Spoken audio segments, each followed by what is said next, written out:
ನನ್ನ ಹೆಸರು ಡಾಕ್ಟರ್ ಉಮೇಶ್ ಬಾಬು ಅಂತ. I am the chairman of progressive education trust society. ಅದ್ರ ಕೆಳಗಡೆ ನಾವು ಈ ಬೆಥಲ್ ಇಂಗ್ಲೀಷ್ ಹೈಸ್ಕೂಲ್ನ ನಡೆಸ್ಕೊಂಡು ಬಂದಿದ್ದೀವಿ. ಸೊ ಕಳೆದ ಒಂದು 5 ವರ್ಷದಿಂದ ನಾವು ಈ ಸ್ಕೂಲ್ನ ಆಡಳಿತ ಮಂಡಳಿಗೆ ಬಂದ್ವಿ.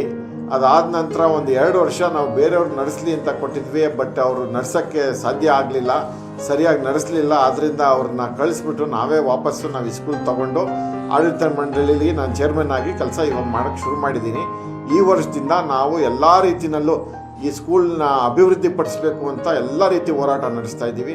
ಒಳ್ಳೆ ಪ್ರಿನ್ಸಿಪಲ್ನ ಹಾಕಿದ್ದೀವಿ ನಾಗಪ್ಪ ಅನ್ನೋರನ್ನ, ಹಾಗೂ ಎಲ್ಲ ಸಿಬ್ಬಂದಿ ಎಲ್ಲ ಟೀಚರ್ಸು ಕೂಡ ಒಂದು 15 ಜನ ಒಳ್ಳೊಳ್ಳೆ ಟೀಚರ್ಸ್, ಎಲ್ಲರೂ BEd MEd ಮಾಡಿರೋರೆಲ್ಲ ಟೀಚರ್ಸಾಗಿ ಕೆಲಸ ಮಾಡ್ತಾ ಇದ್ದಾರೆ.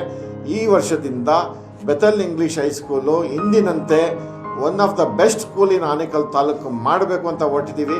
ಅದು ಹಾಗೆ ಆಗುತ್ತೆ. ಈ ವರ್ಷವೇ ನಾವು ಇಂಪ್ರೂವ್ಮೆಂಟ್ ಸಾಕಷ್ಟು ನೋಡ್ತಾ ಇದ್ದೀವಿ. ಎಲ್ಲ ಪೇರೆಂಟ್ಸು ಅವ್ರ ಮಕ್ಕಳಲ್ಲಿ ಎಜುಕೇಷನ್ ಯಾವ ರೀತಿ ಕೊಡ್ತಾ ಇದ್ದೀವಿ ಅಂತ ಅವ್ರು ನೋಡಿಕೊಂಡು ಭಾಳ ಸಂತೋಷ ಪಡ್ತಾ ಇದ್ದಾರೆ. ಹಾಗೂ ಮಕ್ಕಳು ಕೂಡ ಸಾಕಷ್ಟು ಇಂಪ್ರೂವ್ಮೆಂಟ್ ಆಗ್ತಾ ಇದ್ದಾರೆ. ಈ ವರ್ಷ ನಾವು 10th ಸ್ಟ್ಯಾಂಡರ್ಡಲ್ಲಿ 100% ರಿಸಲ್ಟ್ ಕೊಡೋದು ಗ್ಯಾರಂಟಿ.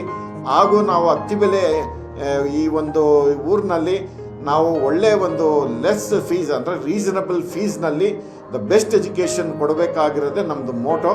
ಸೊ ಯಾವುದೇ ಒಂದು ಸ್ಕೂಲಲ್ಲಿ ಎಷ್ಟೇ ಫೀಸ್ ಮಾಡಿರಲಿ ಅದಕ್ಕಿಂತ ಕಮ್ಮಿ ನಮ್ಮ ಶಾಲೆಯಲ್ಲಿ ಫೀಸ್ ಮಾಡಿ ನಾವು ಮಕ್ಕಳಿಗೆ ಒಳ್ಳೆ ಎಜುಕೇಷನ್ ಕೊಡಬೇಕನ್ನೋದೇ ನಮ್ಮ ಉದ್ದೇಶ ಆಗಿದೆ. ಆದ್ದರಿಂದ ನಾವು ಯಾವತ್ತೇ ಏನೇ ವಿಷಯ ಬಂದರೂ ಮಕ್ಕಳ ಎಜುಕೇಷನ್ಗೆ ಕಾನ್ಸಂಟ್ರೇಟ್ ಮಾಡ್ತೀವಿ. ಎಲ್ಲ ಪೇರೆಂಟ್ಸು ನಮ್ಮ ಮೇಲೆ ನಂಬಿಕೆ ಇಟ್ಟು ಬೆಥಲ್ ಇಂಗ್ಲೀಷ್ ಹೈಸ್ಕೂಲ್ನ ಇಂದಿನಂತೆ ನೀವೆಲ್ಲ ಅಭಿವೃದ್ಧಿ ಪಡಿಸ್ಬೇಕು. ನಾವು ಒಬ್ಬರೇ ಅಲ್ಲ, ನೀವೆಲ್ಲ ಕೂಡಿ ನಾವೆಲ್ಲ ಸೇರಿ ನಾವು ಈ ಸ್ಕೂಲ್ನ ಅಭಿವೃದ್ಧಿ ಪಡಿಸ್ಬೇಕು ಅನ್ನೋದು ನಂದು ಉದ್ದೇಶ. ಇದೇ ಒಂದು ಆಸೆಗೆ ನೀವೆಲ್ಲ ಸಪೋರ್ಟ್ ಮಾಡಿ ಅಂತ ಹೇಳಲಿಕ್ಕೆ ನಾನು ಇಷ್ಟಪಡ್ತೀನಿ.